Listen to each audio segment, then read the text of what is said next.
I imagine that right now you're feeling a bit like Alice, tumbling down the rabbit hole. Let me tell you why you're here. You're here because you know something. What you know you can't explain, but you feel it. You felt it your entire life. That there's something wrong with the world. You don't know what it is, but it's there, like a splinter in your mind, driving you mad. It is this feeling that has brought you to me. This is your last chance. After this, there is no turning back. You take the blue pill, the story ends. You wake up in your bed and believe whatever you want to believe. You take the red pill, you stay in Wonderland, and I show you how deep the rabbit hole goes. All I'm offering is the truth, nothing more. For we are opposed around the world by a monolithic and ruthless conspiracy that relies primarily on covert means for expanding its sphere of influence, on infiltration instead of invasion, on subversion instead of elections, on intimidation instead of free choice, on guerrillas by night instead of armies by day. It is a system which has conscripted vast human and material resources into the building of a tightly knit, highly efficient machine that combines military, diplomatic, intelligence, economic, scientific, and political operations. Its preparations are concealed, not published. Its mistakes are buried, not headlined. Its dissenters are silenced, not praised. No expenditure is questioned, no rumor is printed, no secret is revealed. But I am asking your help in the tremendous task of informing and alerting the American people. And now, welcome to another episode of Down the Rabbit Hole. Here's your host from federaljack.com. It's Popeye.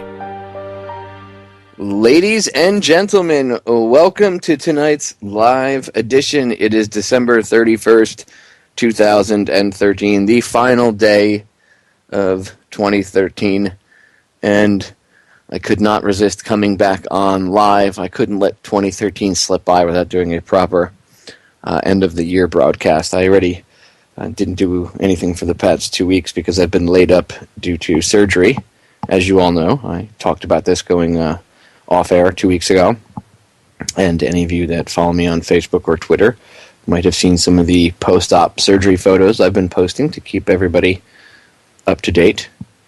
So that's where I've been for 2 weeks, if you're not sure, in case everybody who hasn't been paying attention thought I fell off the face of the planet. No, I'm just recovering from surgery. But anyway, I could not let 2013 slip away without doing a proper end-of-the-year broadcast. And who better to do a end-of-the-year broadcast with and go over the past 2 weeks of things that I've missed. Usually I do this to him, throw things at him, but now I can choose a bunch of different things, and he can throw a few things at me, is my good friend, Mr. Johnny English. So let's welcome my good buddy back to the airwaves with me again, because it's been about, 3.5, 4 weeks now, because it was a few weeks since I hung out with him before I had surgery, and again, I've been off air for 2 weeks. So, Johnny, welcome back, brother. Hey, thanks for having me back. I'm proud to do the last show of 2013 with you, Popeye, and I'm sure we'll have lots of things to talk about. We usually do. I mean, that's just something about me and you. When we get on the air, we have whether we actually stick to a game plan or not, we usually have a pretty good show. And I do at the end of the show, towards the end of the show, I do have somewhat of an announcement. I figured I'll just go ahead and say it on your show, and I'll talk about something, and it has something to do with my show.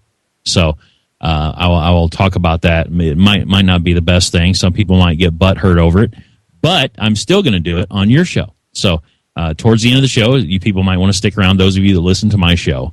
And if I can say show one more time like an idiot, I will. By the way, Johnny will be live tonight, so after we get off air here, make sure you tune into him if you want to continue to listen to his debauchery. I promise you won't be sorry. That's why I always bring him on. Well, that and Johnny's a really good friend of mine, and I appreciate his intellect and his take on things. And like he said, we just do really good radio. Well, I wanted to spend New Year's Eve with a friend, and I can't think of anyone better that I want to spend it with. And I think you're just as much against hanging around with a bunch of drunkards that act stupid as I am. I can't deal with it anymore. I just can't do it.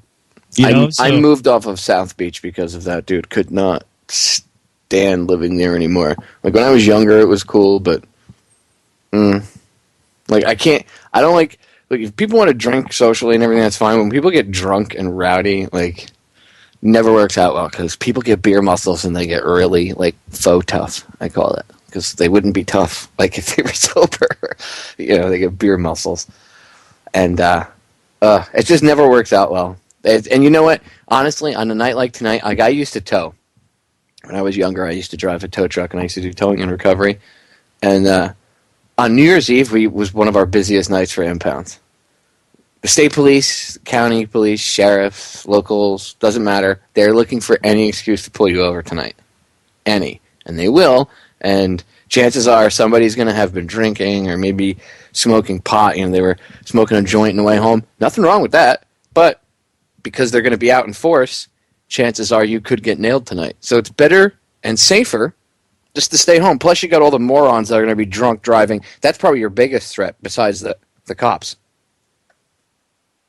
Yeah, I'm a very lucky person over the many, many years that I actually would go out and celebrate New Year's Eve, like everybody else. And call me antisocial now. I don't really care what you say. But not you personally, Popeye. I'm talking about, in general, people out there. I don't really care what you think. It's just one of them things where I got sick and tired of it, but I was extremely lucky over the years that I never got busted. I never had an accident, and I want to keep it that way. So I figure I was lucky this far. This many years I got really, really lucky. I'm not going to tempt fate and keep doing it. Plus, I just don't have the desire anymore. I mean, I don't even know why. I think my body slowly rejected alcohol over the years, and I would actually have to switch alcohols because I would get sick. I mean, physically ill, from and not from being drunk, just from the alcohol itself. It's almost like my body was rejecting everything, and now I just don't, I don't hardly drink at all anymore. It's not because I'm a fuddy-duddy or nothing like that. Maybe I'm just getting old. I don't know. Well, I met this. I told you this. I met a colonel. He was turning 90 the next day. He survived the Bataan Death March, and I got his autograph on his book. And I can't remember his name off the top of my head right now because I've been taking Vicodin all day for my leg. So no, I can't remember the name off. Colonel Glenn something. But anyway, and I don't want to say the wrong last name. But anyway. When he said to me, when he sat down and talked to me, he said, when you turn 55, all the bad things you do, stop it. Because I said to him, what's the key to living to be 90 years old? He said, if you make it to 55, anything that you do that's bad, like drinking, smoking, stop it. So, and he lived to be 90. So maybe there's some logic to that. I don't know. I've also seen people that eat bacon, a pound of bacon and drink a quart of whiskey a day or a pint of whiskey a day. Well, there's people live into their 90s smoking. Well, that's what I'm saying. I mean, smoking does cause cancer, but I don't know. Well, it's not the tobacco. It's the garbage they put in.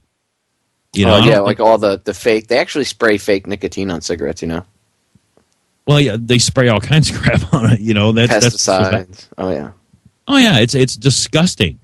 They broke down the they broke it down the ingredients. You've seen the commercials.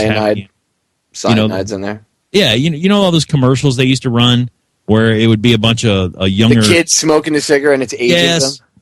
And they would have signs. They'd be standing out on a corner with signs, and they're pointing out all the ingredients and stuff. Well, that's what government's for. They're there to protect us. And, because of good government like that, look at Michael Bloomberg. I mean, he's a shining example of just great nanny state government, right? I mean, he just banned e-cigarettes smoking in public. And by the way, that's sarcasm. Of course, I'm mellow today, ladies and gentlemen. As I said, I'm I'm on painkillers because of my leg. I have like 50-something stitches in total between inside and out, and self-dissolving and stuff. Stop bragging. Yeah, I know.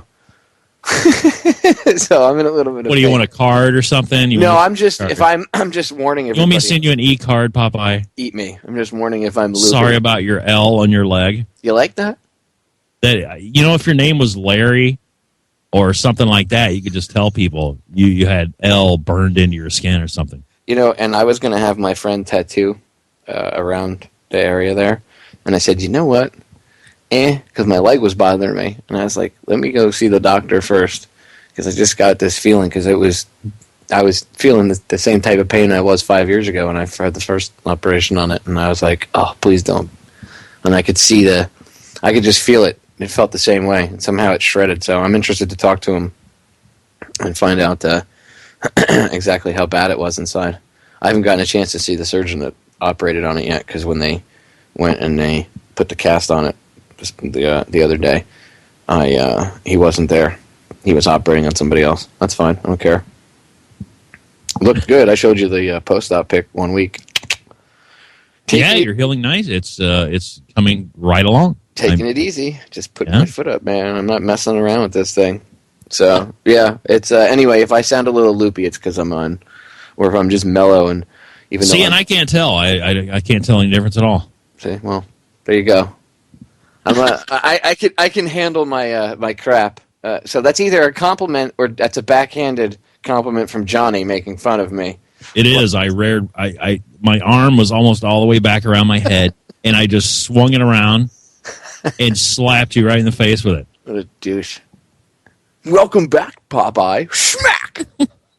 Merry Christmas. Okay. Welcome back, buddy. So can I talk about the first thing that obviously everybody talked about like 2 weeks ago? I just want to get this out of the way, and then we can move on to serious things. Really, everybody with the Duck Dynasty thing? And the memes? Really? Really? Like, I understand free speech and everything else, and yes, it's good that they he got his job back, but I posed this thought to my father the other day. I said, "What? Hey, Dad," because we were talking about this, and he was like, "What's your take on that whole thing?" And I said, "Look, part of me knows that the media, half of me already knows that the media would use this as an excuse to cover up anything else, right? That they reported on this for 4 or 5 days to not talk about things that are going wrong with Obamacare or anything else, right? But the other half of me has to wonder if A&E did this to make money. Because you notice it happened right around the Christmas season, right around like the beginning of the shopping season for Christmas, right? In the beginning of December. And then it happened in the midway through it, because it was like the 18th or the 19th, I think, when they suspended him or whatever. So you have like this week and a half before Christmas, this last push, right? And all of a sudden he got suspended, and then after Christmas, in between Christmas and New Year's, he's back on. And in between that time, if you watch the retail sales, what sold? Duck Dynasty merchandise. Of course it did. Sold out all over the place. And everybody goes, well, are you saying that the family's involved? No. You have to understand, the family has their own stuff that they sell. I know they have their own website and stuff. But the stuff that's merchandised, the merchandise, I should say, that's licensed out there to sell is licensed through A&E, all of it. Because Duck Dynasty, quote unquote, is owned by A&E, because those guys aren't called Duck Dynasty. Yeah, that's the name of the TV show. Right. All the Duck Dynasty stuff was licensed through A&E, and then all the Duck Commander stuff is licensed. But you don't see Duck Commander stuff going on the shelves. Yeah, on T-shirts and or flying off. Right. All that stuff. You have to go to their website to get that stuff. Exactly. So like it's at all the stuff at Walmart and all these stores is all licensed through A&E. So isn't it convenient how everybody's like, oh, A&E made this stupid mistake. Ha ha ha. Yeah. One has to wonder, how much merch did they sell this year, and how many more listeners and attention did they draw in? Did you see anybody? I didn't see any advertisers coming on air doing interviews saying we're going to boycott A&E. Didn't see that at all. Normally you see that, right, when these people are all pissed off. I'm just saying, look, people can say that, oh, you're laying back in your bed in your drug-addled state with your painkillers, but hey, I'm calling them like I see them. I think A&E did this to make money. A, as a slash, partially publicity, but partially to sell merch, maybe to clear merch, get rid of it.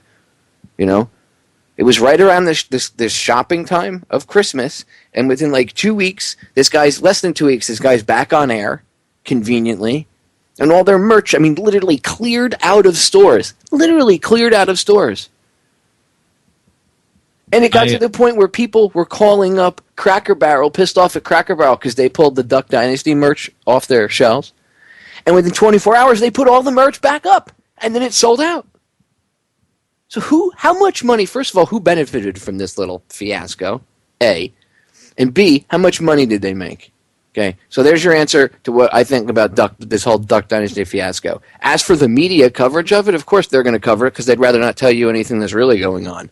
But see, yeah, exactly, and it also came at a very odd time when the NDAA was fast-tracked, and I mean it was literally thrown on the back of an IRL car and sped through from one door to the next to have it signed, and pushed through to the president. So that was yet another distraction that popped up. And now here's the deal on that, just real quick.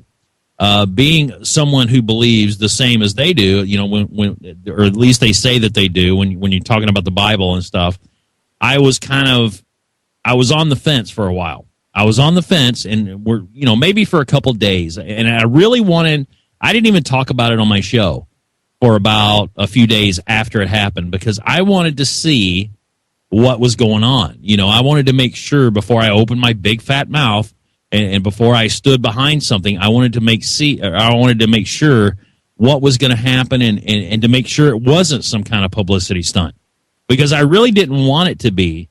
However, I eventually have climbed onto that horse. It had to be some kind of publicity stunt solely based off the fact that they brought him back on the show. Now, you can't tell me that they had that many people. You can't tell me there's that many Americans that wrote letters, sent emails, because if that's the case, I'm truly embarrassed to be an American because if you people feel that strongly about a reality show that's not reality, that is purely scripted. And here's another thing. Did you see all the pictures, all the photos of these people before they grew these beards? Did you see these people? These people weren't raised. The only one that may have been raised in a poor situation is Phil. That's it. The rest of them people, Willie and Jep and whatever the other names of these kids were, they all went to college. They were all preppies. And when I say preppies, I mean the preppies that I can't stand, the ones that wear the stupid polo shirts with the collar turned up, preppy. Willie even highlighted his hair. He had blonde highlights. I mean, give me a break. These people were college. These were rich people before they did this show. You have to understand, they made millions off of this stuff, off of this duck call before they even got on A&E. So did they grow the beards to match Phil? Because I imagine Phil probably had his beard, and I'm sure the older guy, whoever the old guy is, the uncle or whatever, I'm sure he probably had his beard. So now Willie and all the kids, they all had to grow beards as well. And these pictures aren't that old, the ones that I saw. So did you ever see any of those pictures? No. I'm going to try to find those. And I refuse to. I don't have cable TV. First of all, I only have the internet. That's all I have from my cable provider. So I pay for cable internet, so I have high speed. That is it. I don't watch TV. And for the listeners that don't know what Duck Dynasty is, it's a stupid reality television show, which they're not reality people. Okay, I'll tell you again. I was filmed for one for 4.5 hours. They're not reality TV. I know people that were on these shows. It's not reality. It's scripted.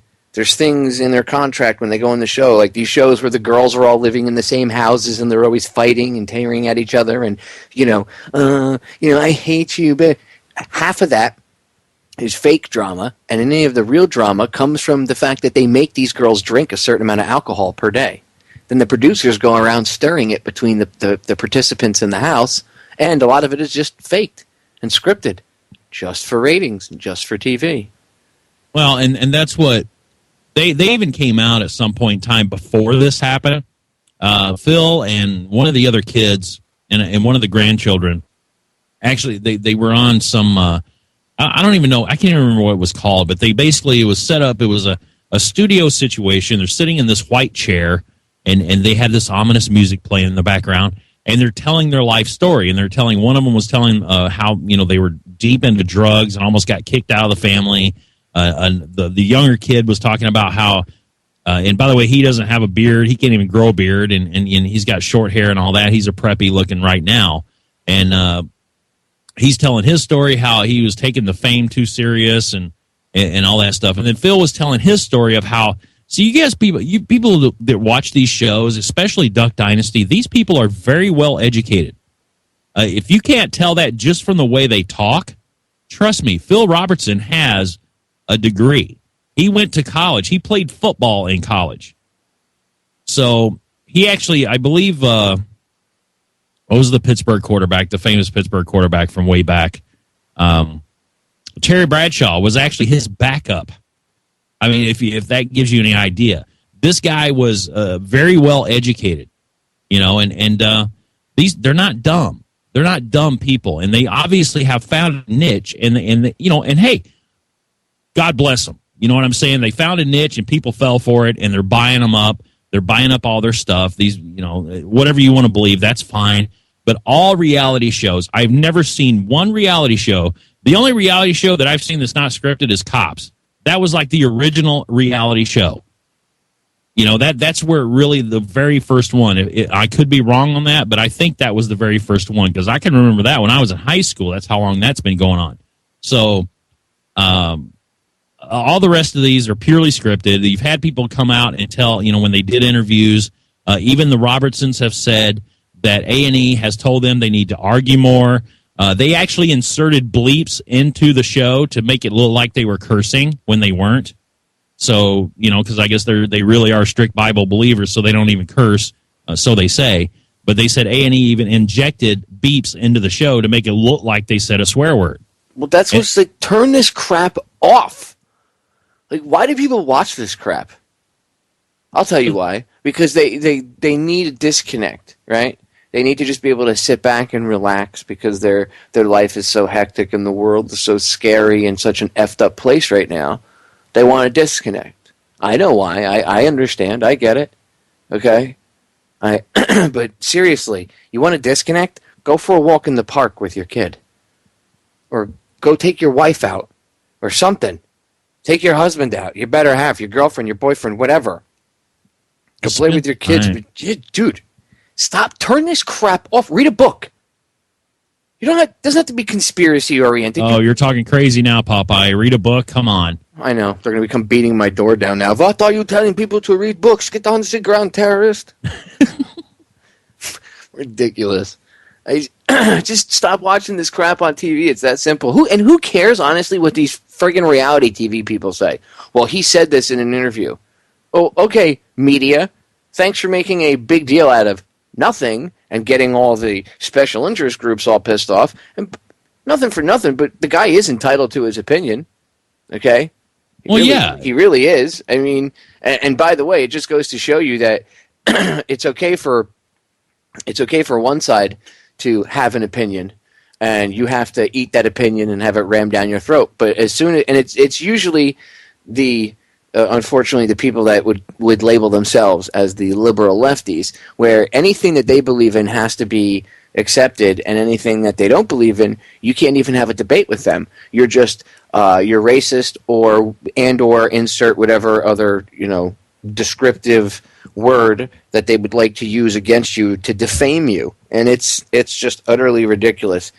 And there's a lot of people that I know in the I guess you could call them the liberal camp that will say they voted for Obama or whatever, that were like, this is stupid. The way they reacted was dumb.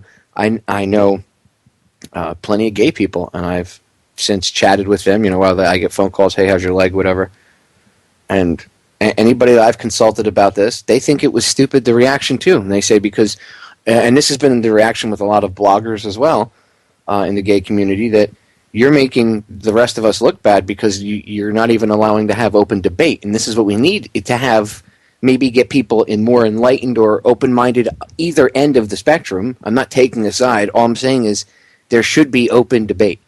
Okay? There shouldn't be, and on either side. And the other side, too, has to follow the same rule where they can't defame and yell and scream and put and throw names out. Everybody has to learn to be adults. Part of the problem is the powers that shouldn't be. And by the way, all of this is used as political footballs, by the way. But one of the problems is the powers that shouldn't be have dumbed us down to the point where no one even understands logical debate anymore. Everything is just emotional yelling and screaming, and right off the bat, it devolves. It doesn't even go anywhere, and it escalates into a fight, and then everybody's on the defensive, and nothing is ever really solved, right? And then the issue gets put away on the shelf, and then it gets brought out again when it's needed for whatever political reason. Well, being defensive is great if you're driving. However, everyone being defensive in an argument, or even, I don't even like to call it an argument, just a conversation. Everybody being defensive in a conversation will not help the conversation. It doesn't help people understand each other's side at all. It does nothing for it. People yelling, and that's where we've come to, Popeye, is the fact that we're either yelling at each other or we're not talking at all. Well, that's what I'm saying. Society's been manipulated, so that's what they think is debate, and an argument has to be about yelling when an argument can actually be a calm, logical debate. But we've been manipulated. Anyway, break coming up. Stay tuned. We are back, ladies and gentlemen. Stop wasting your time with reality television and all this garbage. There's more important things to talk about, which we're about to get into. And by the way, okay, who cares what any of these faux famous people, whatever stars, whatever you want to call them, losers on TV? Who cares what their personal opinion is? Like, does it affect you? How come someone someone can't even have a personal opinion in this country anymore? For real, what kind of mindset are we passing on to the younger generations? We're teaching these kids that you can't even have a personal opinion, and that there should be utter horrific consequences for having a personal opinion. You know what? You know what should have been the proper thing to do? Ignore what he said, and it would go away.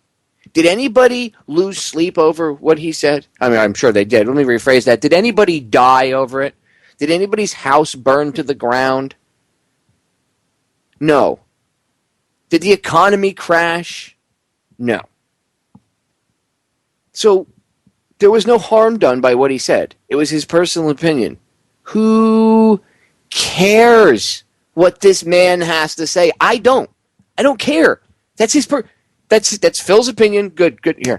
Golf clap for him. Move on. I don't care. I don't care what he has to say.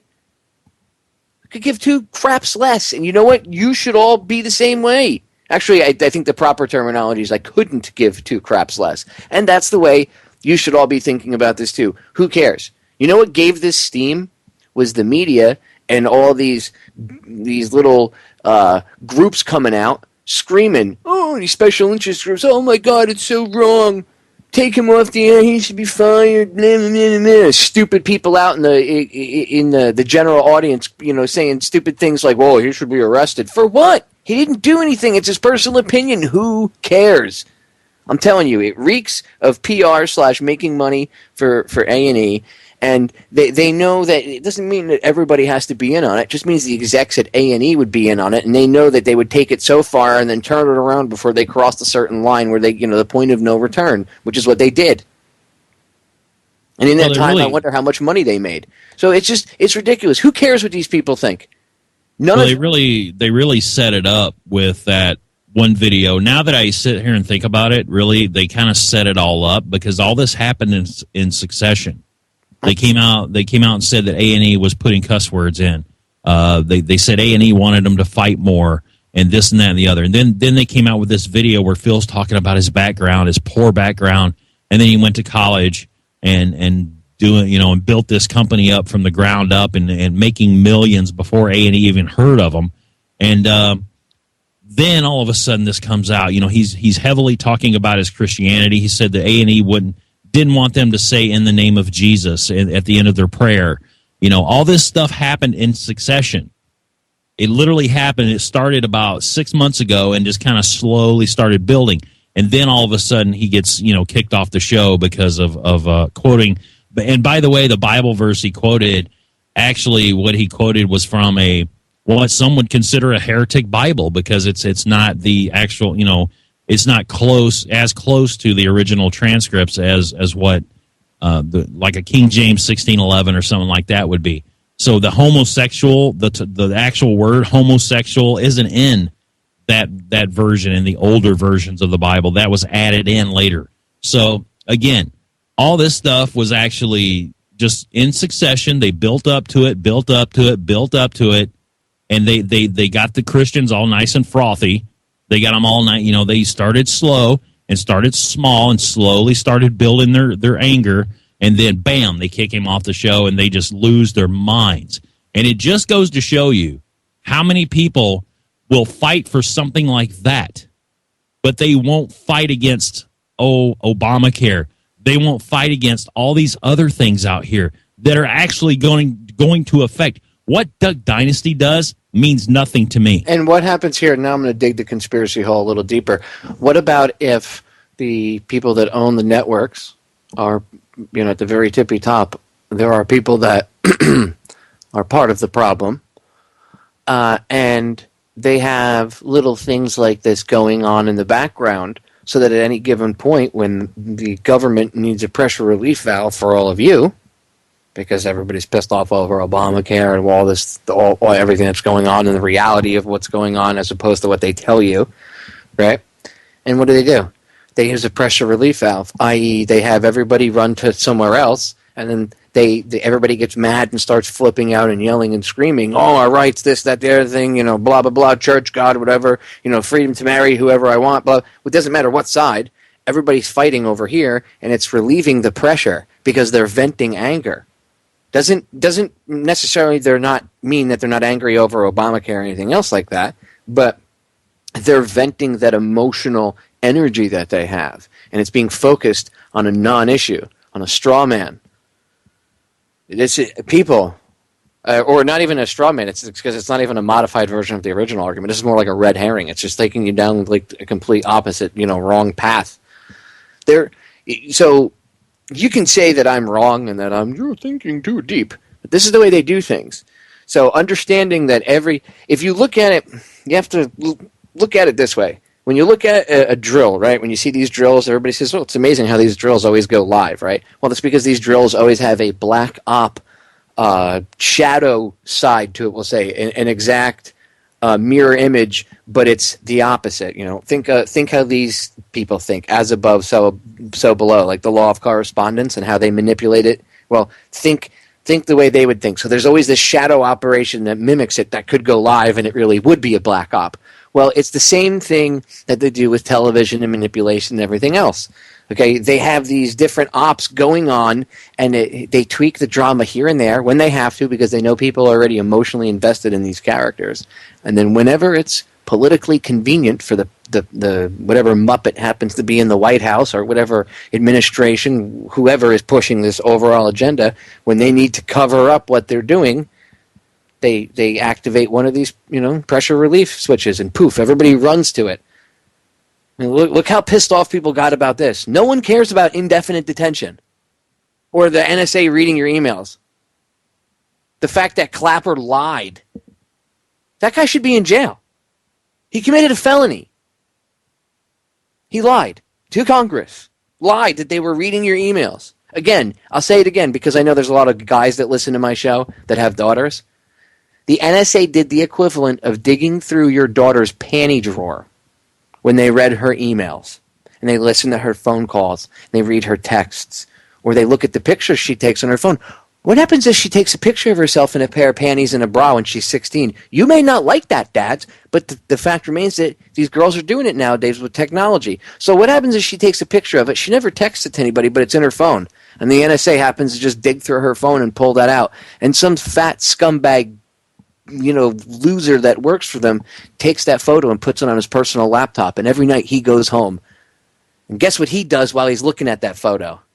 How does that make you feel now? Oh, you don't think they'd abuse it to that extent?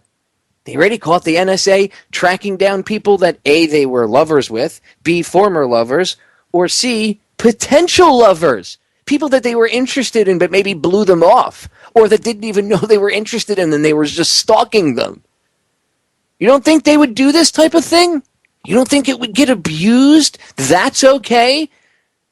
But this guy makes a comment about homosexuality and everybody's up in arms? Who gives a shit what some idiot on a friggin' reality TV show says? I don't care. Gay people, you want to love who you want to love? Power to you. Awesome, do it. I don't care. If you don't like it, people that don't like it, then, just don't engage in it or whatever, okay? We can debate about marriage and all that other crap later. But at a base level, they're just two people that want to love one another. Do I care if they want to love one another? No. Should you be more worried about whether they love one another and what they do in the privacy of their own home? Or should you be concerned about your rights going away? Yeah, exactly.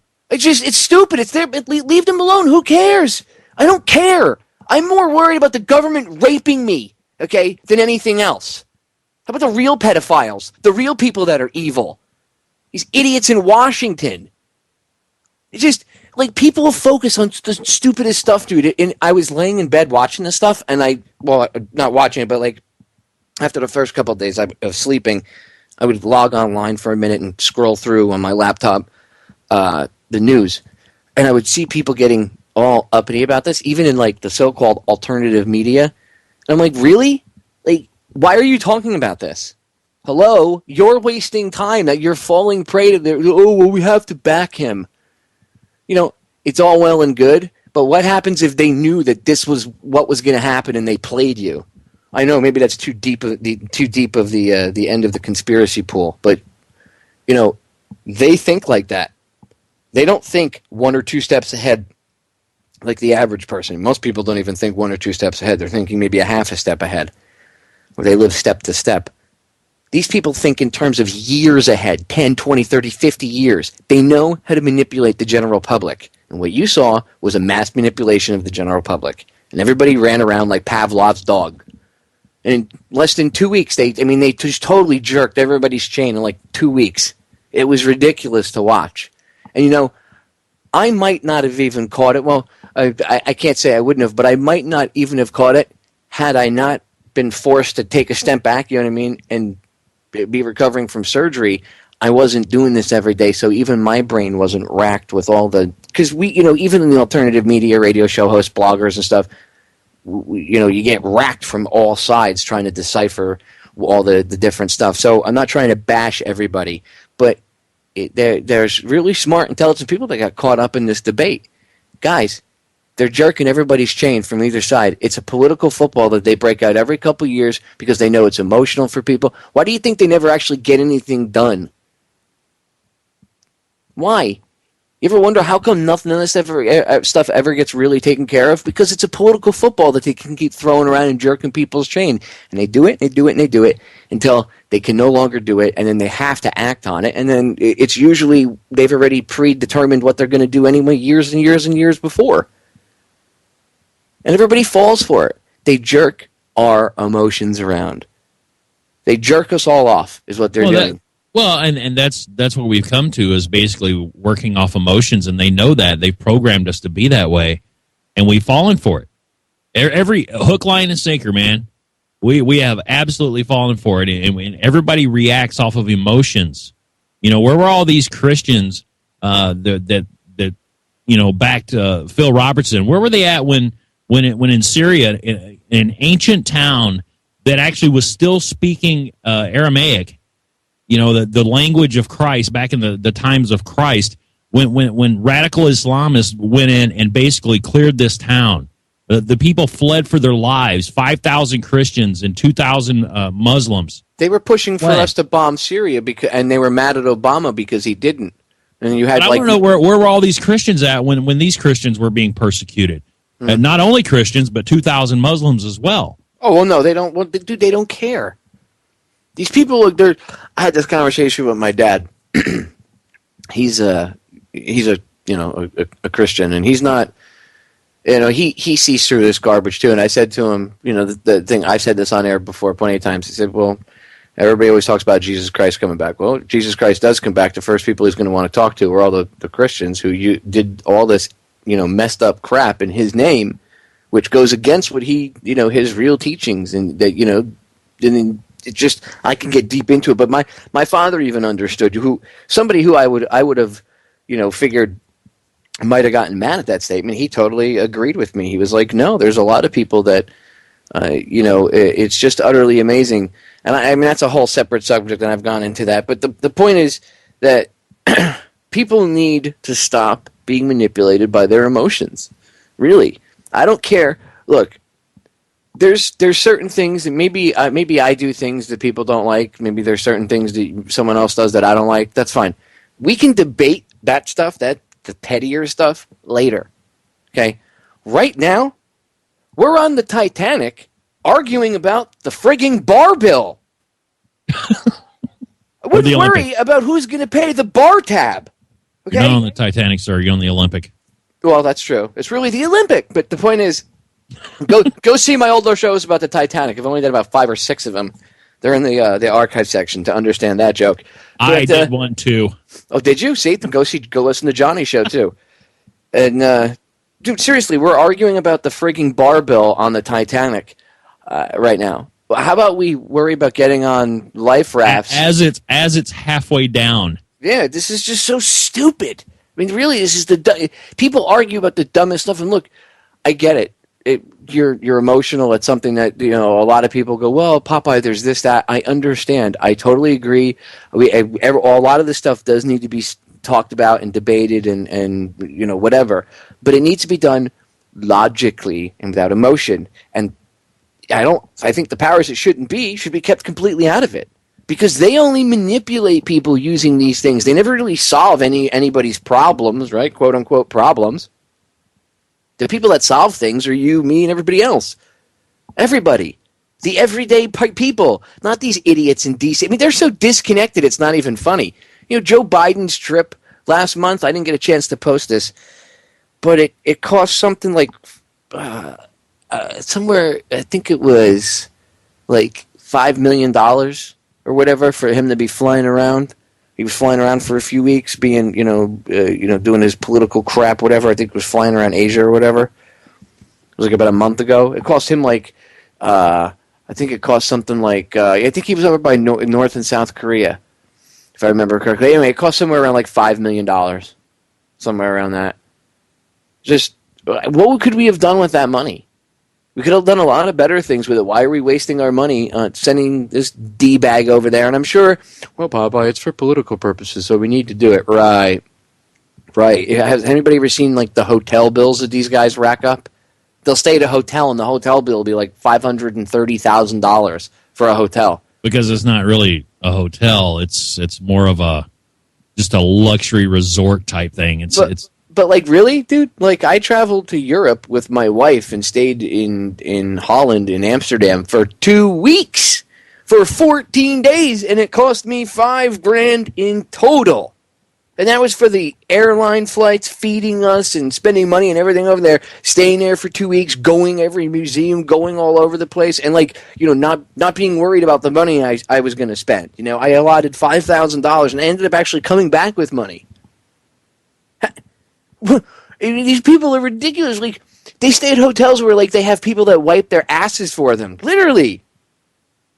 Why are we paying for that? Like, you should be staying in the Best Western. Well, it's for security purposes. Best Western's fine. You got freaking Secret Service. No one really wants to kill you anyway, Joe. They probably think you got a shotgun. Although, apparently, the last couple of shooters have been taking Joe's advice. The Navy Yard shooter and, this other kid with the shotgun recently out in, was it Colorado again or whatever? Yeah. Well, Joe said, just grab a shotgun, shoot through the door. Well, apparently. But you didn't see, by the way, you noticed the hypocrisy? You didn't see people on the news. You didn't see Piers Morgan screaming up and down about assault weapons because they couldn't. So this time they just blamed guns. I'm actually writing in. They keep getting caught the first thing they come out with is AR-15, assault rifle, blah, blah, blah. In almost every single story that they've come out with that, it's always been a shotgun first. But they completely blow it. Whether it's on purpose, whether it's just mainstream media being the idiots that they are, I don't know. But they keep blowing it. Now they just have to basically group it all into just guns because they keep getting caught. There really isn't that much going on with assault rifles. And they're actually not assault rifles, by the way, because you can't go out and buy a fully automatic AR-15, and you haven't been able to for several years. The term assault rifle doesn't even exist. It's fake. It's made up. Yeah, exactly. So we shouldn't even use that. But to say AR-15, it's usually the very first thing that they say. The very first thing they'll say. Oh, I know. Is AR-15, and they've been wrong almost every single time. Dude, it'll be like nobody a 30. Notices that. Nobody notices. It'll be like a little 32 semi-automatic, and they'll be like, "Oh, it's an AR-15." No, they're trying to demonize guns, and they also demonize the term semi-automatic. You'll hear them say, "These semi-automatic weapons, we got to get them off the streets." Newsflash: semi-automatic technology is over 100 years old. If you're going to ban semi-automatic technology, you're going to set gun technology back into the 1800s, around the time of the Civil War. Yes, that's correct. That's correct. Semi-automatic technology is not evil. I've played this audio clip before. It's under my gun control section. If you go to the federaljack.com, I have a download section. And when you open it up, there's different pictures. Each picture is a button. You click on it, it opens up a corresponding page with all hyperlinks for videos or PDFs, anything like that. Anyway, there's one for gun control. There's a thing in there. It should be semi-automatic versus fully automatic, or the other way around, fully auto versus semi-auto. If you watch the video, it's this officer back in the 90s. They put this video to Congress when they were debating the assault weapons ban, and he was trying to show them the difference, and he was talking about semi-automatic technology because they were talking about the same thing then, banning quote-unquote semi-autos. The public can't have semi-autos, Johnny, because they could kill too many people. Nobody needs to get off that many shots. It's semi-auto. It's not fully auto. It's semi-auto. It means you have to pull the trigger every time. You have to squeeze it, actually, not pull it. You have to squeeze the trigger. Let me use the correct terminology. Every time you want to shoot around, your finger has to move. Fully auto, I just got to depress the trigger, and as long as I can hold the gun or it's mounted to something, and I can move it, although with a 50 cal, it's not like you see in the movies where they're like, dot, dot, dot, dot, dot, bullshit. It's dot, dot, dot, dot, dot, dot, dot, dot, dot. I mean, you might fire it that fast. You don't want to hold that thing down. Your teeth will rattle out of your skull. Anyway. Well, and it'd be extremely inaccurate, too. Well, yeah. And anybody that's ever fired a 50 knows what I'm talking about. Anyway, they're trying to get people to be afraid of the words semi-automatic. Oh, my God, it's so scary, Johnny. I'm writing an article on this on Federal Jack. I just haven't finished getting it together. But I'm covering and outlining how they're just manipulating the public. They're brainwashing the public, like Eric Holder talked about in the 90s. He was speaking at a women's club meeting in L.A., I think it was. And he was talking about how they need to brainwash the way, literally brainwash people about how they think about guns. And that's what they're doing. That's why on the news, every time you turn on the news now, there's a shooting on the news. Well, Papa, are you saying they make them up? No. They happen every day. Someone shoots themselves or accidentally shoots a loved one, or a kid finds a gun. Happens every day. There's crimes involving guns every day. If guns weren't around, there'd be screwdrivers and bats and plastic bags and other more horrific ways of doing things being done, which happens in all these other countries that ban guns. But anyway, these gun stories that you see every day are the same things that have been going on. It's not like there's an uptick in them. It seems like there is, because that's what you see on the news every day. So your perception is that they're there. See, the news didn't pay attention to it before. I know if it bleeds, it leads. But see, like Fox isn't going to always pay attention to a shooting in the area of one of its affiliates, or CNN, or MSNBC. But now, there's this overall agenda, especially with more so MSNBC and CNN, that anytime there's a shooting, anytime, it does not matter if it's a police-involved shooting, anything, it's out there on the, in your face. And it's constantly done that way, because now, what do you hear the people saying in just general conversation or when you talk about guns? You mention guns, people kind of cringe. They get nervous. They're like, "Oh my God, there's so much gun crime." I've engaged people in conversation randomly about this the past couple weeks, just doing a little bit of research for this article, and you can see that people are like, "This world is so crazy," and then when you watch the people on the news, it's the same thing that they say. "Oh my God, the world is so crazy now. It used to be a different place, but now with all these shootings, oh my God." So every day, they constantly see shooting. Well, that has an effect on them mentally, and that's what they're doing. They're trying to get people so mentally exhausted with the words guns and so fearful, because with that exhaustion comes fear and apprehensiveness, everything, and the willingness to, oh my God, protect me. They're slowly, like frogs in the pot, turning it up. You have a shooting, and even if it is real, let's say it's not a false flag event, let's say it's a real event, they manipulate the facts that they report on. Because when you go actually investigate the shooting, it's always much different than they've actually talked about. But it doesn't matter to them, because they actually can't get in trouble for lying on air, right? So they manipulate the facts, and then in manipulating the facts, they do so to twist the narrative to what they want, and they get people so friggin' stressed out. Now someone hears the word gun, I've seen people physically cringe and all this. So they want to mentally exhaust people. That way, eventually, people will have been quite literally brainwashed into thinking differently on guns, and they will demand from the lawmakers, I don't want a Second Amendment. We got about 40 seconds. Go.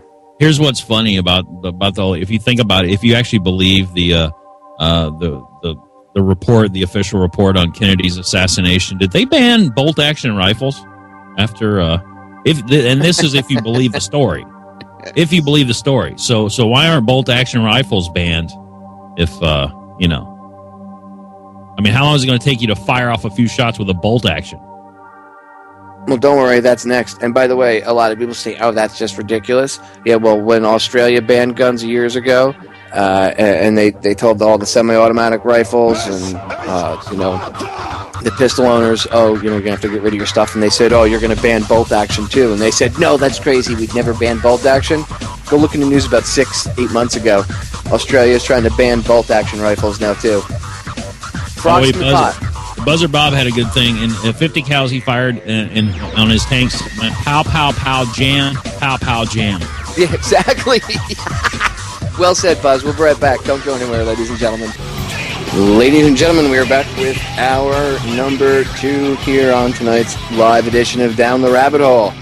I'm your host, Popeye from FederalJack.com, hanging out with my good buddy, Mr. Johnny English from Broken Man Radio, soon to be, I think, the Johnny English Show, or whatever he decides to turn it into. Power to you, Johnny. Oh, way to just step right all over my my announcement. Okay. I'm just giving you a little... No, I see how you are. That's fine. Little taste. Giving everybody a little taste. Taste. I haven't announced what you're really going to call it. Johnny's really calling... He's going to change the name of his show to Gymnastics with Johnny. He's going to do a show like Richard Simmons. It's going to be live streamed where he wears a leotard and a fake afro. Yeah, that wouldn't be pretty at all. And does calisthenics while telling you the truth. That would not be pretty at all. Me in a leotard, no. That ain't going to happen. Oh, God. It feels good to laugh and be... I'm going to call it the Burt Finkelstein Show. The Burt Finkelstein Show. And I'm only kidding. I don't know what. Well, I got accused of being a Jew once in chat for some reason, so I might as well just go all out. I'm just going to change my name legally to Finkelstein. Or is it Finkelstein? Well, that's like Frankenstein and Frankenstein, the movie, Young Frankenstein. Yeah. With Gene Simmons. No, Gene Simmons wasn't in that Popeye. Well, isn't it Jewish if you're Steen, but if you're Stein, it's like German or something? Isn't it how you say it? Well, couldn't you be a German Jew? You could. You very well could. You could just adopt the religion and be a Rothschild. You could just go all out. Right. So I don't know. That's a good question. Yeah. Yeah. Sure. So I know Johnny's real announcement. I won't blow the lid on his real announcement. He's going to work for Walmart. He's going to be doing live shows from his Walmart register 5 days a week. I'm only kidding. It feels good to joke. I've actually done that before too. Have you really? I tell you what, if you wanna learn to hate people, Well, go to Walmart. No. Work at Walmart. Go to work and be work at a cash register. I did that for about a couple months until I could not take it anymore. Dude, you have no idea. This is why I'm so much nicer to people. I mean, and I was usually nice anyway. When I go, I kind of respect people because I worked in retail years and years ago. So I'd learned then to be, try to be nicer to people because I'm sure they've dealt with idiots all day long and they don't need another one. So, but when I actually ran a cash register at this Walmart, I learned so much about people, and I learned that I just hate people. And people are just so oblivious, and they don't have a clue. They have no idea. It's just amazing. Sometimes it's just fun to walk around a Walmart, and because it really has become an entertainment facility. But when you actually work the register, it's a whole different experience, my friend. Oh, because you have to see everything in the store. So I'm sure it's even more interesting. Plus, I'm sure the people that work there are. But people feel so entitled. They're so entitled. I watched a movie today. Dude. I watched a really old movie today. You remember that movie Gung Ho? With Michael Keaton? Yes, Michael Keaton, and it was about a Japanese car manufacturer that bought the plant that was shut down. And one of the things they were talking about, and that Michael Keaton was using to fire, rile up the workers and stuff so that they would go back to work. He was basically fooling them into going back to work. And one of the things he was talking about is how Americans are, I guess we're not better than them, and they're better than us. And then the Japanese were talking about, you Americans are so entitled, and you feel like you're so special. Each one of you feel, and it really is true. It really is true. And I'm not saying there's anything completely wrong with that. I'm just saying it's ridiculous how people act. Well, dude, this country. That's another thing I noticed. Being laid up, right before Christmas, gave me the opportunity to, again, almost like unplug like I did when I went on the road trip when I went out to Dallas and back. But more so because I wasn't even preoccupied with driving or anything else. I couldn't do anything. And it just amazes me what you see around this time of year, a time that I know Christmas and pagan holidays and all that stuff. I know, but the point is that the idea behind what it's become. Sometimes there's this holiday spirit, whatever you want to call it, where people actually do good, and that's being just totally squashed by, fist fight people for, the last Xbox 360 or whatever the newest one is, because that goes to show you I don't have one, so I don't know. I don't know. Whatever the new Xbox One, I think it's called, or the PlayStation 4, or, whatever. Humanity, and I saw this a lot too when I was running the tattoo shop. You'd get it too. This country, and there's parts of Europe that are like this too, but I mean, we are just like so far down and like unattached and unplugged from ourselves. It's just unbelievable. I mean, we only care about physical things and wearing the latest fashions. What does Tyler Durden say in Fight Club? He says, we spend money that we don't have on shit we don't need to impress people that we don't even like. And that's what you see. I mean, every year someone's got to go out and have the newest, latest, I have to have a 70-inch TV. Why? The TV in my bedroom is like, I think it's a 38-inch or something like that. Tube television. It's got to be 15 years old. I love it. I don't care. I don't have a flat screen in my bedroom. I have an old rear projection TV in my living room. Why do you think those new flat screen TVs that come out? Why do you think they're $2,000 and $3,000 when they first come out? You know why? Because Americans are stupid enough to pay it, and then they'll sell a ton of them like that, and then the price drops to $800. Yeah, dude. 6 months later, they're in a warehouse. Are you kidding me? Do people not realize this? I used to work for a place that, when I did undercover PI work, one of the companies I worked for, what they did basically was they would buy from, we'll say, like Whirlpool, right? They would call them up and they would say, "What do you have sitting in your warehouse? What do you have left?" They're brand new, but it's 6-month-old stuff, and the newer models came out. So they would buy up all the older stuff that was left over, sitting in the warehouse, for pennies on the dollar, and then they go and sell it cheaper, at their stores, and it's brand new, and they can offer you a warranty or whatever with it, but they get it for pennies on the dollar from these manufacturers because it's older stuff. They don't want it, and they know that they've already. This is what's been left and sitting in the corner of a warehouse, and then there are certain stores that will buy it, and then it is brand new, but get this whatever Whirlpool washer, blah blah blah blah blah, and people are like, "Oh my God, that's a great deal," and it is because you're actually paying a much lower price for the same thing. Let's say that you get let's say you buy a refrigerator, and the refrigerator, say it was Whirlpool or whatever, it's one of the top of the line ones. It's got chrome doors. Let's say it's like a $500 or $600 refrigerator when it first comes out. Right? Say it's $600. Oh my God, that's pretty expensive for a refrigerator. Blah blah blah. 6 months later, the thing is $300 or $250. Well, why is that? It's like anything else. Why are new cars at the end of the year? The best time to go shopping for a 2013 car? It's the end of 2013. Or around the time that the new model year starts to come out. Because that's when they start to sell all the 2013 models for like cheap prices.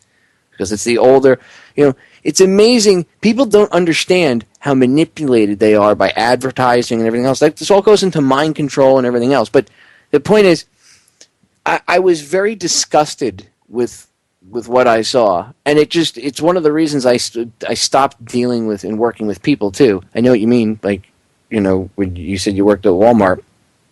I ran a tattoo shop, dude, for years. People would come in, and not only that, I mean other places that I dealt with the general public, but people would just come in and they have this. Well, you have to do what I want. I'm right, and you're here to serve me. Basically, and I used to, the Burger King has that, it's your way or whatever, or we make it your way. Well, I kind of twisted that around, and I used to tell people, you don't get it your way here. I mean, I used to have to argue with people, dude. I mean, I threw out even like movie stars or famous people like models. I threw Kate Moss out one day because she was, for a multitude of reasons, she was being a bitch. But on the way out the door, she was, "Don't you know who I am? I'm very well aware of who you are. I could care less. Get out." I used to have to. Did you tell her to eat a sandwich too? Oh God, they're so annoying, these people. But I not that I accept it or it's okay, but I expect that type of behavior from those people. I don't expect it from the everyday general public. And you're right. You're starting to see this younger generation now, the younger kids. They're like, so because they've been brought up on that, they're so entitled. You should get me this. You should do this for me, dude. Yeah. Have you seen these tweets that people post where they go around? There's certain people that go around. I don't know who does it, but I'm sure over the years people get interested in it. I'm sure sometimes there's fake ones, but some of these are real. Where you see these tweets from these kids on Christmas. I didn't get an iPhone, or my parents got me an iPhone 5, but it's not the iPhone 5S.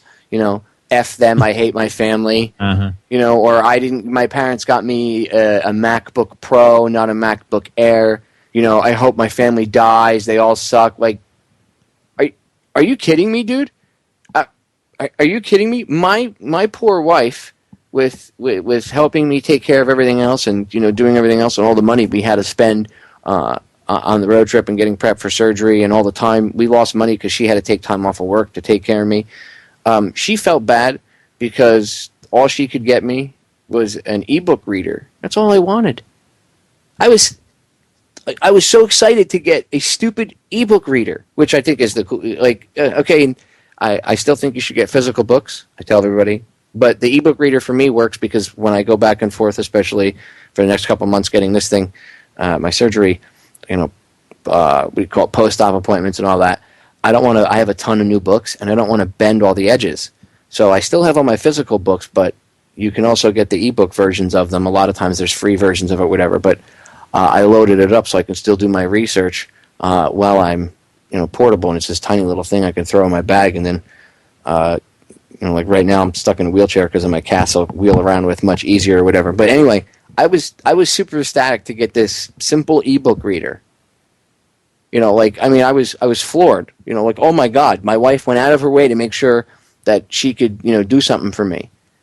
And yet, you see people like this at the opposite side. And believe me, I'm not perfect. I'm sure when I was a kid, I was probably a little bastard, maybe when I was 5 or 6. But, you know, honestly, by the time I was like 17, 18, even younger than that, I didn't really care. But like when I was 17, my mother lost her job. Actually, it's the year I turned 18. She lost her job 5 days before Christmas, and I told her not to worry about it. I was like, it's no big deal. Like, if you can't afford to you know, go get everybody presents or what, who cares? That's not really what it's about. It's more about, like, we should take the opportunity where it's that one day a year where people actually might do good for each other, and like focus more on that instead of being materialistic a-holes. I mean, we don't look good. You know, if you look at it from an outsider's perspective, we look like a bunch of scumbags. And we are. But what have we become, dude? Look, this is just an example, okay? What do you think an iPhone 5S, the brand, the newest version? What do you think it cost Apple? For what? To make like $2.50. No, it's more than that. But I mean, realistically, okay, in total, probably $15. Oh no, it's much more than that. $50. No, it's more than that. It's $213 is what the materials are. Now, there's several different things. Okay, does that include like the raw materials, like the lithium and all that stuff? Yeah, it's everything. It's the processor. It's everything: camera, processor, the casing. Which the 5C is only $156 because it's plastic, and the 5S, of course, is aluminum. So, but think about this for a second. It cost Apple $213 in materials to make this. It cost them practically nothing in to have it made because we all know where they're made. So wait, hold on. Before you even go any further, let me add this side caveat. Does it cost any more, like, the bigger memory? Like, if it's a 64 gig, does it cost more to manufacture that thing because of it? You know, I mean, obviously it's just it would be very it would be very little. Like cents, like pennies on the dollar, right? Like there would not be that big of a difference, right? Right. Okay. The memory is, and this is for a 16 gigabyte. This is for a 16 gigabyte 5S, $213. The memory for the 16 gig would be $23.30. So you're looking at, if you double that, let's just say it's, which it probably actually wouldn't be completely doubled, but, you know, for the 32 gig model, and then, you know, of course, the 64. But it's probably going to be, it'd probably be double for the 64, and then it'd probably be like 30-something bucks for the 32 or something like that. But just to give you an idea, $213 for the 16 gigabyte. This thing sells for almost $700 is the cash price. Why do they sell for $700 in America? Because we'll pay for it. And we will continue paying for it. This is why they can discount them and still make money. Okay. And Europe too, by the way. I've noticed that, like, the European Union, a lot of the countries in the European Union are doing the same when it comes to, like, materialism. Same stuff. People are camping outside their, you know, British whatever store to get their newest iPhone 5, or it's disgusting. Absolutely. Yeah, I mean, there was a line down here. The town I work in down here, Muscatine, Iowa. It's a small town. It's a lot of factories and stuff around. And not a lot, but there's a few, and that's really it's more of a blue collar town, and actually lower income blue collar, not higher pay. It's more of just average, lower to average income there. And I drove by there the morning of the iPhone 5S being released. And there was a line outside that Verizon store, and this is a smaller town. It's not even that big of a town.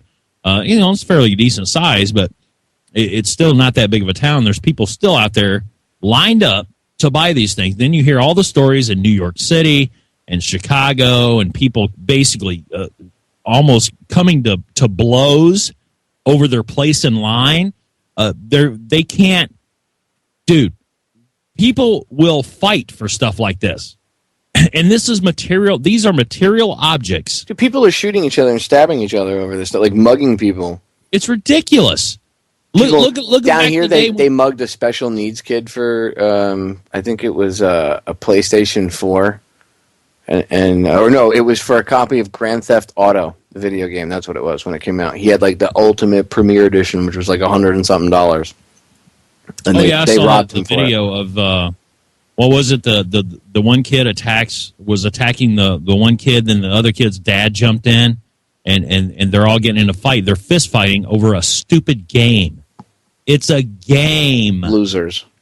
And whoever the guy was, father guy, dude, you're a pathetic individual and a horrific example of a man to your child. Your kid is probably going to become an epic loser because of you. Okay? Great job at being a man. Okay? Anybody can father a child, but it takes a real man to be a dad. Okay? And you needed to be that kid's dad. You jag off. Ugh. Just, ugh. It's ridiculous. It really is. And again, and I've always said this, and people don't like to hear it because Americans don't want to hear that they're wrong. They don't want to hear it, and they don't want to hear the fact that they've been asleep for so long, and they've let these companies basically rob them blind every which way they're going. I remember the big tennis shoes are still kind of a big in certain genre, certain crowds and stuff like that. But I remember when Michael Jordan's playing basketball, he come out with a new pair of Air Jordans, $150, and this is 20 years ago. 15 years ago, $120, $200 for a pair of tennis shoes that they actually will probably never wear, or they'll wear them one or two times and that's it, and then they put them in their closet. There was just There was just a huge brawl over Air Jordans a couple weeks ago, right before I had surgery. I saw there was a huge brawl, and I think somebody might have even been stabbed. I'm not kidding. Just type in brawl over, go on whatever search engine, people, and type in brawl over Air Jordans December 2013, and I'm sure it'll pop up. It's just ridiculous. I mean, over sneakers. Sneakers! You're going to fight over sneakers or a video game. Or you're going to be as low like these two, a husband and wife team. They couldn't afford to get the video game for themselves and their kid because I guess they all played it together. So they went out and they mugged a mentally challenged kid and took his copy of it. Like he had saved his money up to... I mean, just... What level of scumbag are you? And for what? Like, take a deep, dark look at yourself. What did you do that for? What was the ultimate goal? So you could play a video game. You're a loser. Really. You're a loser. There's no point in beating you up or punching you in the face because that's a physical wound that's not just going to heal up and whatever. So I'm just going to tell you like it is. You're a friggin' loser. And people, if you're out there, if you're taking part in this type of idiocy, you need to check yourselves. That's why this country's so effed up. And don't get me wrong, I go to the store and buy stuff. I know if there's a piece of equipment out there it's a new piece of technology and it's useful and you could actually use it, that's fine. Whatever. But to let materialistic objects control you to this point, or to get us to the point where we're camping outside of Best Buy the night before a video game comes out. But newsflash, everybody says, well, we have to camp out outside Popeye because there's only a certain amount. You know, you people are real geniuses, aren't you? You realize there's only a certain amount because they only allow a certain amount to be made for release, or perhaps they might make way more than you think they have. They have them in warehouses, and they release a certain amount at a certain time. Well, they would never do that, Popeye. They'd want to make as much money as they can. Oh, you see, they can make even more money because they create artificial scarcity and they create hype. And see, the hype is more important because if they sell the thing for $600 and they want to sell it for $600 for an entire year, we'll say, for 12 months, and be able to have that push where there's this huge push to get this stuff, they create hype. Otherwise, the initial urge might die out because maybe their product sucks or whatever. So how do they get one of these objects into everybody's home? They create hype. It's the same way clubs in LA work, or even clubs down in South Beach.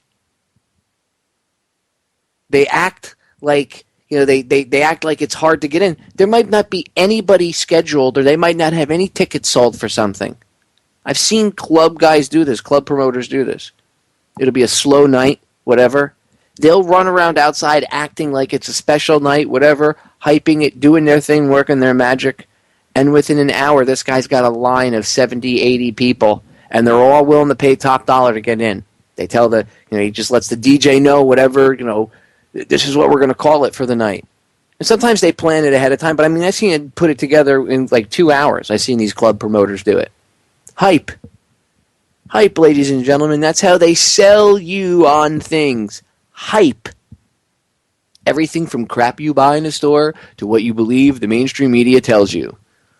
Hype. And that's really all they have to do. Because all they have to do is go on TV, throw out a commercial, and say, you need this. And if you don't have this, you're an idiot. You're poor. You're a loser if you don't have this iPhone, if you don't have this this new jacket, or you don't have these shoes. Watch reality TV. You'll see a lot of these quote-unquote reality TV stars. Right? You want to watch and pay attention to a lot of things like this. You'll see them walk around with like phones and stuff, right? You think that those phones weren't given to them by the phone companies to use? Sometimes maybe they might be their real phone. But a lot of times, sometimes like in the middle of the season, they'll suddenly get a brand new phone, and that phone is just coming out on the market. And a couple of these people will suddenly have that brand new phone. No one's ever noticed that before? Oh, yeah. Product placement is huge now. Because they actually turn, because they figured out, with DVRs and all these different devices we have now, we can record these shows, cut out the commercials, or we just speed through them, which is what I do. And I'm going to be honest with you, Popeye. Over all the years I've lived on this planet and watched TV, I can't tell you two things that I've ever bought. Two things that I've ever bought in my entire lifetime because of a commercial on TV or radio. I just don't listen. I don't care. If I see something and I like it and I think, hey, that'd be cool to have, and I can afford it or whatever, I'll buy it. But it's because I want it, not because some actor got on TV and said this is cool to have. You're right. He probably doesn't even use it in his real life half the time. These people. Remember, he throws it in the pile with all the other free stuff he got. Yeah, exactly. There you go, bingo. In his closet of free swag. All right, ladies and gentlemen, stay tuned. 3 minutes. We'll be right back. Don't go anywhere. New Year coming up. We're back, ladies and gentlemen. Final segment of tonight's live edition, DTRH. I will be on again tomorrow, and this is starting my normal schedule back up again. So I will be live this week, and I got a bunch of good shows. I got some guests coming on, lining up guests and everything, getting back on track. It is, I have to say, it is, I guess, rough getting back on track after this last surgery. They opened me up a little bit wider than they did the last time, and it tires you out. If you've never had open surgery before, I don't know how to describe it to you, but it just drains all your energy. Normally I could do like a 16 to 20 hour day, and even with being in normal pain and everything, I could pull between 16 and 20 hour days of being in the studio and being up and running around like a maniac. And now I can't even wish to try that. If I get 10 to 12 hours, I'm lucky. Like I had to sleep pretty much until about or rest. I mean, I got up about 2 o'clock this afternoon. I was able to finally get out of bed, but I had to rest up and chill out before I came on air tonight, because I would have, by the time we're done doing this, I'll be wiped out. It'll have taken the wind right out of my sails. So I might be a little not that I haven't been riled up, but I might be a little less riled up than normal, just as I get the everything back on track and I get back into the swing of things. And I'm still going to be stuck with a freaking cat for the next couple of weeks, so we'll be dealing with this. But anyway, it's good to be back. It's good to be able to get back on air and rip things apart. I was talking to Joe tonight. I said, "Are you going on?" And he said, "No, Joe's exhausted." So he took the night off to spend with his wife and his kids, and which he deserves. Everybody slacker, right? Slacker. I'll make fun of him now. Slacker. And he said, "Well, I can see why. I can understand why you're chomping at the bit to get on air, because I haven't been on and been able to express my opinion on any of this stupidity in like 2 weeks." So, and I want to give Johnny a big thank you, and I also want to give Johnny's wife a big thank you for allowing, well, not allowing, but our wives do, in all honesty, sacrifice a lot of their personal time with us to put up with us doing these radio shows. And I always thank my wife on air, and Mrs. Popeye, I love you, dear. Thank you so much for putting up with all the crap you do. But I want to get listening to you. Well, right, she's not. But I want to thank Johnny's wife too, because he's not only doing my show, but he also does a show at midnight, and he's going to be on till 1. So she's giving up 3 hours of the New Year's Eve, going out into the new with her husband for all of you. So A, thank you to her. B, tune into his show at midnight. Yes, please do that. It's over to Orion Talk Radio. You can, if you're listening to us now on TuneIn, you can just search Orion Talk Radio on TuneIn, and that's where I will be starting at midnight Eastern time. So we'll be ringing in the new year. In fact, you can even stay on Federal Jack if you're listening live. Exactly. If you're on a PC, you can stay right there on Federal Jack and listen. Yep. If you're listening on Federal Jack, just at the top there in the header bar, you'll see radio show chats or whatever. If you click on that or highlight it, actually, a little drop-down menu will appear, and there's a bunch of different chat pages, or listen live pages for like Hangar 18, my show, Joe's show, Johnny's show, and a couple others. So just highlight that, and you'll see Broken Man Radio. Click that, and it'll go right from my page to Johnny's page. It's probably, one of the easiest ways to do it. Whatever. Anyway, I just saw something funny on Twitter. I have to say this real quick. We're kind of taking off from our assault rifle talk earlier. It's got a picture of an assault plunger. It's a plunger with 2 handles on it to make it look like an assault, kind of like an assault type rifle. And it says, for when shit hits the fan. Waka waka. Well, I mean, it's just funny. They have to ban those. It's funny. They have to ban those, Johnny. It's an assault. We can't have assault plungers anywhere near our kids or anything. It's for the children. We can't have the automatic plunging of our toilets after a nice hearty meal. Well, New York banned e-cigarettes out in public, and this is little mini tyrant Bloomberg's final acts, and you can't buy cigarettes or e-cigarettes until you're 21 now. So at 18, you can go join the Marine Corps and get blown up in a foreign country for someone else's lies and make like $2 an hour doing it. But you can't have a cigarette. Or a beer, I may add. By the way, he had to be, he left under security and armed guard, just so you know his final minutes. Gee, I wonder why. Because as he's walking out, there's people waiting for him like, hey, are you the mayor anymore? Well, technically, no. All of a sudden, a fist comes out of nowhere. Seriously. All of a sudden, street violence. Right? Yeah. No wonder. If you have to leave or walk around with guards like that, then maybe you have to think about what you're doing. And people go, well, all these presidential assassinations. Look, I'm just going to be blunt about it. Bullshit. If you look at all these assassins, okay, all these the presidential assassinations, every one of them is linked to the powers that shouldn't be. Every one of them. The presidential assassinations here in the United States, they're all linked. All of them. Okay? Go look it up. There's not been one where it's like, well, the guy with there's questionable ties in every single case. Every single one of them. So that just goes to show you that the only people that die are the people that don't play ball or don't do what they're told or whatever. Right?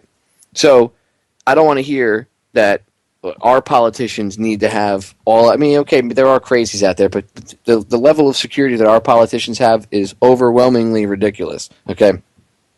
Obviously they have it because they fear you and I. Why do they fear us? Because they're obviously doing things against our best interests.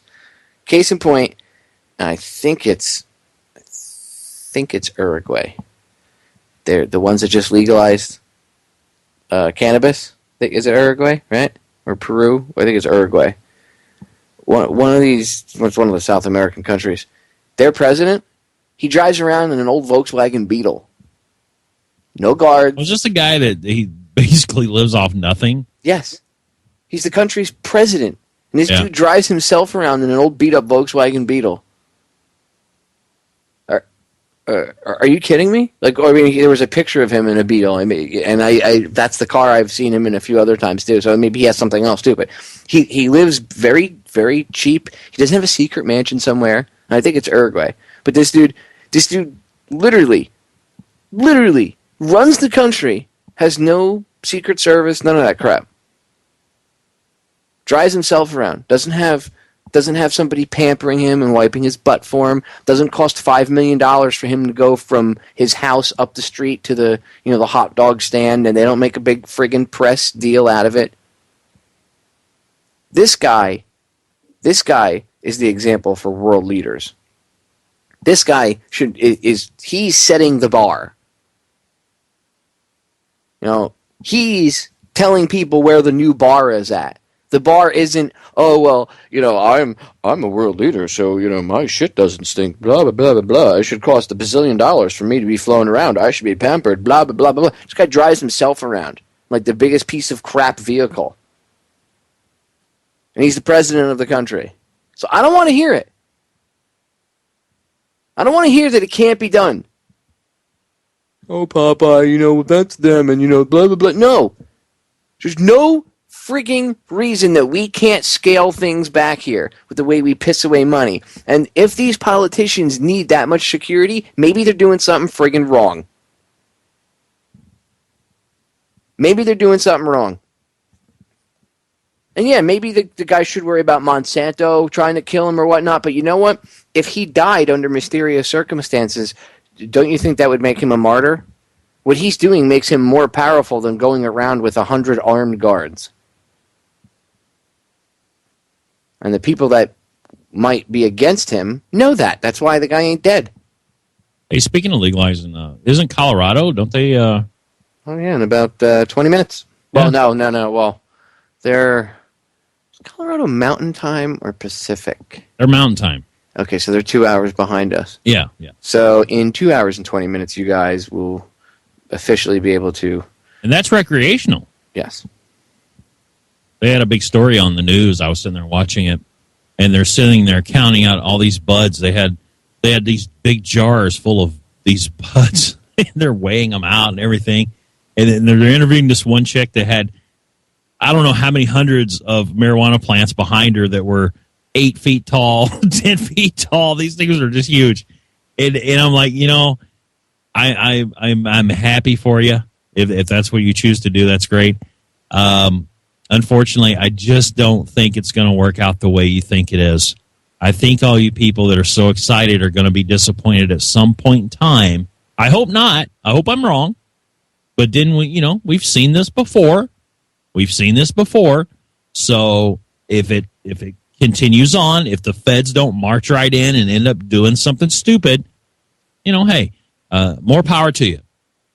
I'm for the legalization. I'm not even for decriminalization. I'm for just pure legalization. I don't think it should be illegal at all, even though I don't do it, and I can't do it. But I good luck to you. That's all I can say is good luck to you out there in Colorado. But it's progress, though. I guess you could say. It is, but you have these little petty tyrants already that are, we're going to prosecute you, and all these city councils. We don't want this kind of debauchery, because reefer madness is going to happen.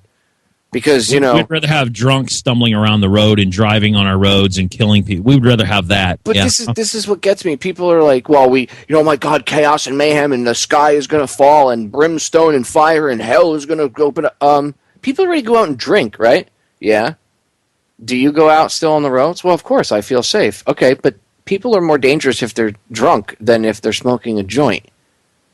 Why can't we be growing up about this conversation? I know people to this day, dude, where I try to have this conversation about cannabis with, and they'll be like, oh, dude, pot smoking is for teenagers. And I'm like, what are you talking about? No, what? And they're like, no, if pot smoking is for teenagers. There's, the people that say there's medical value in it, they only say that so they can get high. And I'm like, are you dumb? Are you that retarded? Like, do you even know what you're talking about? People, there are still people out there that are like that. I just get so frustrated. It's like, pull your head from your butt, man. Even Sanjay Gupta, CNN's mouthpiece to push vaccines and everything else, admitted that, hey, cannabis, and I'm sure that they have an ulterior motive for this, but he said that, he was wrong about cannabis, and yes, it can ail or treat a lot of ailments and heal a lot of things. This is just, why can't we be grown-ups about this? Why do we still have to, and we do this with everything. I was thinking about this earlier today. This country, humanity as a whole, not just this country, but all the other countries too, but we'll look at the U.S. right now as an example. We've been retarded as humanity because we're not allowed to think freely. We argue over non-issues constantly. We argue over if it's okay to even think the way someone does or have free thought, rather than sitting back and using that free thought to ponder the questions of life, the ails, the ills, whatever you want to say, of life, and try to get past them and move on and try to enlighten ourselves or try to explore the rest of the planet. No, we argue about how we're even going to think about the problem. So we don't even get a chance to start to think about the problem. And that's the way these generations of kids are being developed. Now they're even being dumbed down even worse. But and even as adults, as society, that's pushed that you're not supposed to think about a problem. You're not supposed to try to come up with a solution to the problem. There is no such thing as a solution to the problem. We have to at first think about how emotionally offended somebody gets because you think about, you might solve a situation a certain way. And if you look at it, you can look at it like I always say, as above, so below, lower correspondence, micro, macro. Look at how they're educating kids now with Common Core. Even though you could solve the problem in 2 steps, they want you to go through, 118 steps or whatever the hell it is, or 200 steps or whatever the hell it is, right, to solve the problem. And if you don't go through the exact amount of steps and the exact way they want you to do it, think the exact way they want you to think, you fail. And then look what that's created as a group. Look at how society is because of that type of thinking and that type of dumbing down. People have, people don't think anymore. People don't sit and ponder. We're not even at the level where we can lay back, look up at the stars, and go, wow, man, if we only had this type of rocket engine or maybe this type of machinery, we could fly up and explore. You can't even have those thoughts because we're down below that. We can't even contemplate that because we're too busy arguing with each other over whether or not that's okay to even sit and lay on the grass and think about that, or if that's being racist or being a terrorist or whatever ist they want to add to it. And people buy into this crap because at a base level they play our emotions. I've been biting my tongue for the past 2 weeks, dude, since I've been healing. But just because I'm on, painkillers and laid up in a lot of pain does not mean that my mind is not as sharp as it ever was. And I see through all this garbage, and it's just irritating. I think once you kind of awaken to pretty much everything that's going on, no matter what state of mind you're in, you're always going to know, and you're always going to question, you're always going to search out the truth. And that's really why I do it, and I know you do as well, is tell people to do their own research, because you can sit here and talk to people all night long. We can sit here and quote facts all night long. It's not going to make it a damn bit of difference if you don't get off your ass and do it yourself. Because I found that I have a hard time believing anyone. I mean, literally anyone on any subject. I have to go look it up myself. I have to see the evidence myself. Nowadays people always say, well, you show me the evidence. No, you have the internet. Or I still love that line. Where'd you see that on the internet? Where do you get your information from, moron? Why watch the news? Really? You realize that the news gets their information from like Twitter? MSNBC and CNN have been caught doing this, where they make a story out of a non-story, and in fact, there was a bunch of hackers that did this a while back. I don't know, about 8 months ago, and they nailed Alex Jones, and I believe it was CNN and MSNBC. The article's up on Federal Jack, but they nailed, and a couple other outlets that published a story that they ran with that was real, and it was completely fake. And it was just a bunch of Twitter trolls that started this to prove a point that there are news outlets that will pick up stories and run with it like they're real. And they did. And the stories ended up being completely fake. It was the Twitter looters after, it was probably a year ago now, after Hurricane Sandy, or Superstorm Sandy, whatever the frig they call it. And there was pictures of people, like, quote-unquote, stealing TVs and stuff from these different Twitter accounts. And they were talking about how they're robbing people and all this other stuff, and it turned out to be fake. So people that tell me, well, where do you go to get your information from, the internet? Well, yeah, I do. I use the internet as a tool, because the internet is like a huge superhighway, and each site maybe would be like a store, and I choose which store I go to pull into, or which building I choose to pull into, I guess you could say, and go into and get my information from. Actually, a lot. I don't really go to alternative media websites. Once in a while I will, but most of my stuff comes from, I watch what they're feeding everybody, and I can, I'll tear that apart. I can look into it. You can almost see, well, if you pay attention, you can tell what their agenda is just by seeing what they're pumping out to people. And there's you have to look at the motives from both sides, and it's not just follow the money. It's all different things. Who's benefiting, and that's kind of what I use as a.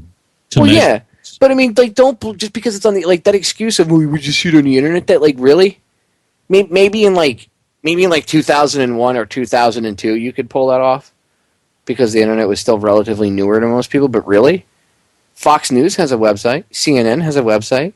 So does MSNBC and the rest of these jokes. They all have websites. Well, but that's a mainstream. That's different. Well, how is it different? You went there on the internet, right? So the internet, again, the internet gets attacked as a thing. Well, if it's on the internet, it can't be real.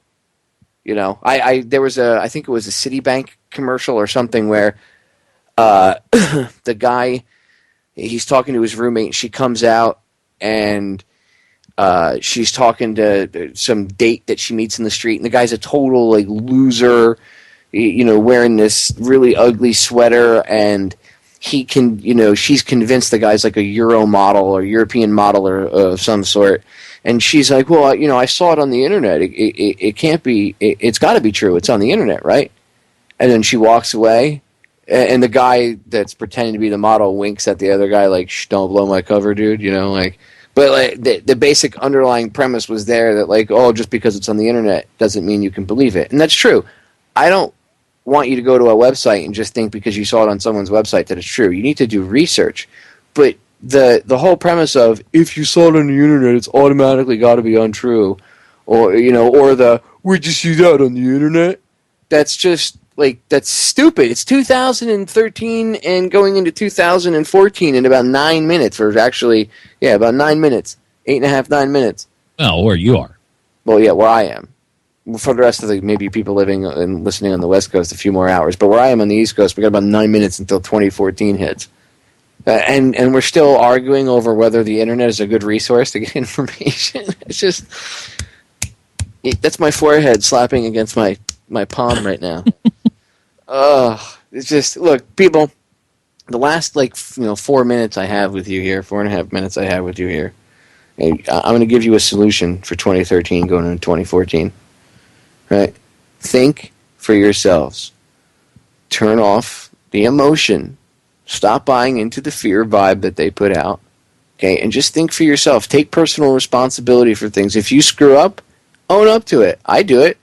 Why do you think if I make a mistake on air, like if I talked about an article once, or a story from the Daily Courant, and it's a satirical website. For whatever reason, I knew that, and I didn't even realize that I was, it just did not click. And one of the listeners was like, "Popeye, don't you realize the Courant's and I saw it in the chat, and I said, "Oh, he's right." And later that same show, I made sure that I corrected myself. You know why I did that? Not only to make sure I corrected myself and I did it for me, but I did it to kind of lead by example, because how am I supposed to be up here on air telling you people to take personal responsibility for yourselves, and then I don't do it if I make a mistake? So that's why I did that, and that's why I call myself out if I do something dumb or I make a mistake or I talk about something and it turns out to be bogus later, if something like someone sends something my way and I just didn't get a chance to do as much research on it, which rarely happens, but if it does happen, we all make mistakes, and if it does, that's the reason I address it like that. So that way I'm not being hypocritical when I tell you that, take personal responsibility for things. You start doing that in your own personal life, it'll reflect, others will pick up on that. You'll end up leading by example without even realizing it. Other people will start doing it, and then it'll keep happening, and that will help counter this, mindset that Johnny was talking about earlier, how everybody has this entitled mindset. People need to start just, the opposite of that is the taking personal responsibility. It's not the government or someone else's responsibility to do things for you, and you're not entitled to something from someone else, that you need to do it yourself. Okay? That's my advice for 2013 going into 2014. Personal responsibility. Don't live off of the fear vibe that they put out there. Don't drink that. Don't drink that elixir of fear.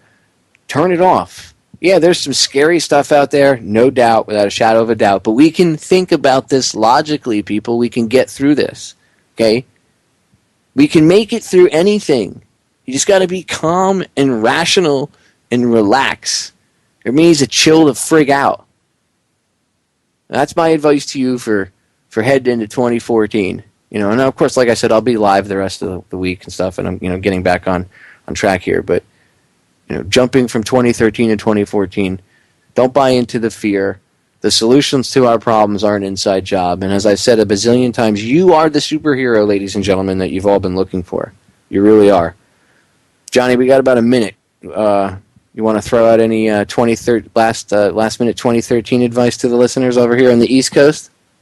Well, I think what you said. Good point. Don't believe in the fear and don't believe in everything that you're being fed, because what I would like to see, I see a lot of people on my Twitter feeds and my even still on my Facebook feed that just don't want to believe anything other than what's going on inside their own little bubble, and they don't believe what's coming down the road. What we've already seen the last few years, for years and years and years, and this has been slowly building, and now it's quickly building. It's actually getting faster.